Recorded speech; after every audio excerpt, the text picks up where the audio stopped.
Hey, McDowin here. Today we are taking a look at the 4-inch Fortnite The Scientist vending machine. I found this at Target for $19.99. If we flip around to the back, we see a list of all the accessories. For those who want to see the barcode, here it is. Let's get the figure and accessories out and take a look at them. If you're new to the channel, welcome, and please subscribe so you'll be notified of future videos. If you want to help the channel out and you play Fortnite, please feel free to add my creator code to your Epic account. It's McDowin. The Scientist is a legendary skin and he's part of the 7 set. Released in Chapter 1 Season 10, this skin could be earned by completing the Meteoric Rise challenges and having the Battle Pass. Let's take a look at all the goodies and accessories he comes with, then we'll take a look at the figure.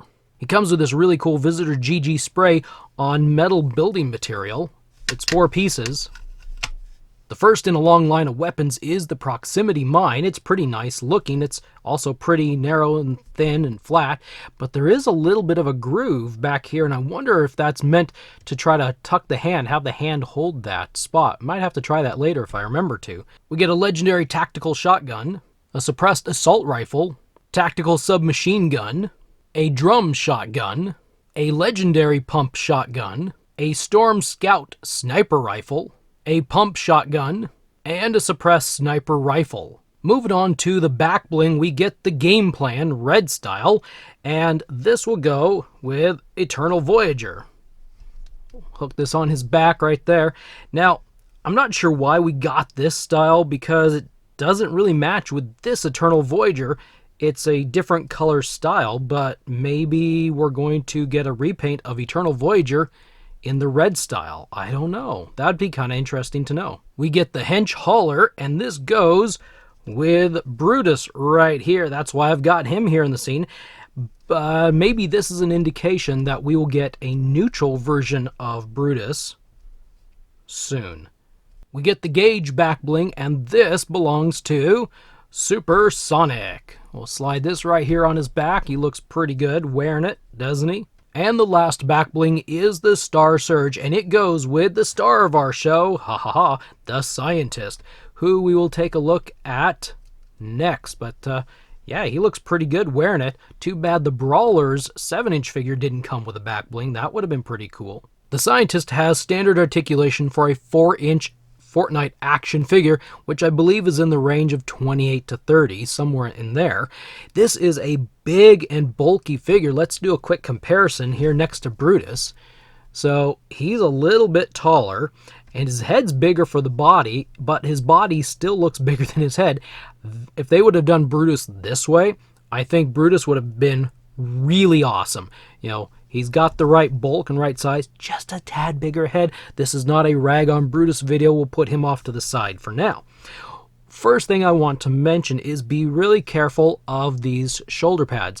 The right side one doesn't seem to be as bad, but the left side one fell off almost immediately upon taking him out of the package. I don't know if it wasn't properly glued in there or if it's a weak spot. All I did was I started to move the arm up and it just popped right off. So if yours does, well, you should be able to get some super glue or something and put some glue in there, tuck this in, wipe any excess glue off, and then it should be good to go. But you're going to want to be careful. These do limit the range of motion. You can't just rotate the shoulder like this. You're going to have to bring his arm up and then rotate the shoulder. It's kind of an obnoxious thing. It's cool, it adds to the character's design, but the shoulder pads are a little bit obnoxious. His head will rotate all the way around, and he actually looks down a little bit. He actually has, let's get this a little bit more, see, it already fell off again. He does have a little bit of a hinge for his head. That's kind of interesting with being such a bulky figure. He's got full range of motion. As I mentioned, with the shoulders, they go all the way around, they hinge, the elbows hinge, they rotate around, the hands hinge, they rotate around. Do you see do you see how this works? The torso moves back and forth about that far, not real far. The waist moves, my waist on this figure moves really pretty good. I'm surprised at how well it moves. If you want him to do the splits, he's only going to go about that far, but he can move his legs other ways quite well, very loose. The thighs rotate quite nicely as well, and he's got double pin at the knee. Then finally, we're down to the ankles, which have a hinge, and they will kind of rotate. There are some side boots here, some pieces that hang down that prevent the ankle from rotating too far, no matter which position it's in. So you're not going to find ankle rotation to be all that awesome on this figure. It's a bulky figure, as I keep mentioning, and there's a fair amount of hindrances. That's a pretty cool thing right there. Rawr, rawr. I don't know. We'll put the Star Surge on him. We'll knock over some of these figures that are just barely standing back up there, showing off their back bling, and they're not going to stand anymore, are they? Wow. Everything's falling over. Everything's falling over. Let's just get rid of it all. All right, so let's take a look here at something that's kind of crucial for some people who pose their figures, and that is, can the arms come together well enough to hold a gun? Well, no, they can't. That's as close as you're going to get the arms. They don't go any further than that. His chest is big and bulky, so that means his shoulders only go over so far, and the elbows will only allow the arms to go over so far. So if you have, say, something like this, that's about as far, even when you crank in his wrist there a little bit, and if you can get him to hold the gun in that position, I'll do this, rotate like this, his hand just simply won't get to where it needs to be. You could do something kind of silly looking like this, but you know what? Hey, it's not going to look great.